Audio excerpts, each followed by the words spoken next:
পূর্ব মেদিনীপুরের দুই তৃণমূল নেতার বাড়িতে সিবিআই হানা। 2021 সালে ভোট পরবর্তী হিংসার বলি চাঁদু ওরফে জন্মেঞ্জয় দোলাই, সেই মামলায় তদন্তে পূর্ব মেদিনীপুরের মারিস্তা থানা এলাকার ভাজা চাউলির সিজুয়াতে সিবিআই পৌঁছল।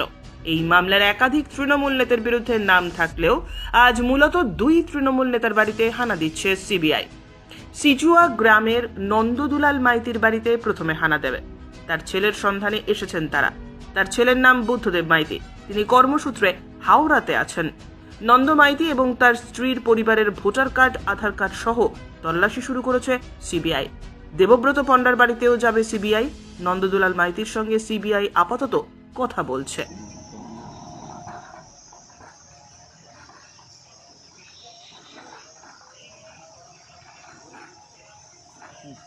দাঁড়িয়ে না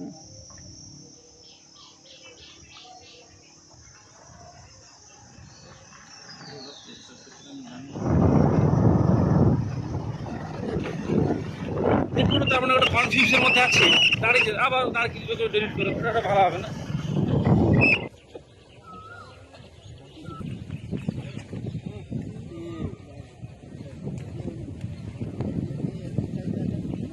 ব্যুরো রিপোর্ট, উত্তরের প্রহরী।